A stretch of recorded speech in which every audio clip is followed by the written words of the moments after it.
Hello dear viewers, thank you very much for still listening to my video tutorials. So the next thing I'm going to show you today is called audio mixes. Now, why do we need audio mixes? Well, let's just illustrate that point by just clicking play. You now hear three different sounds and they are actually fighting for your attention again. But this time around we are going to control them using audio mixes. So let's go ahead, create a new folder, and we call this audio mixer.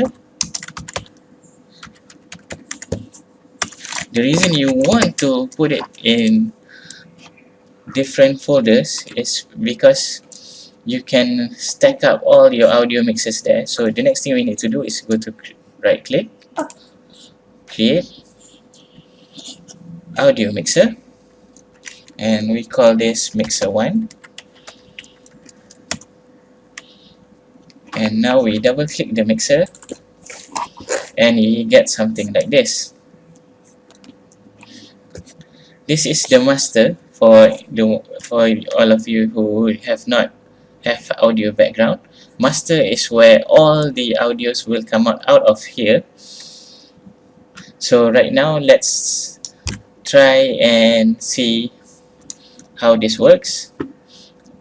I'll start to select all my audio, like the hammering one, and change this to master. Let's do the same thing for the waterfall, and let's do the same thing for this for the music. So now what happens is that all the audios are coming through the master and going out, and you can actually control it when you say edit and play mode.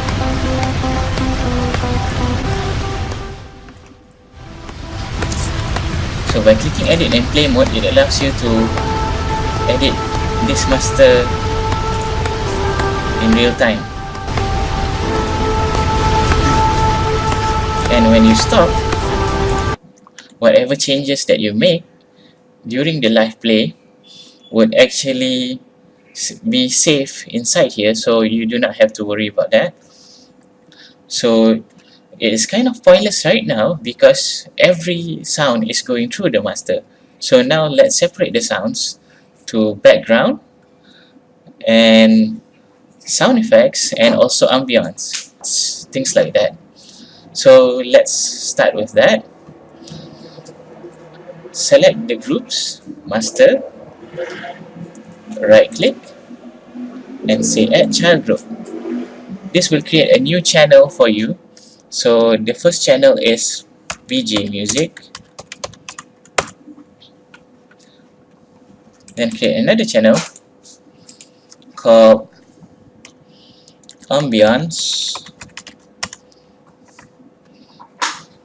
then create another channel called SFX for sound effects. So now let's categorize the sound.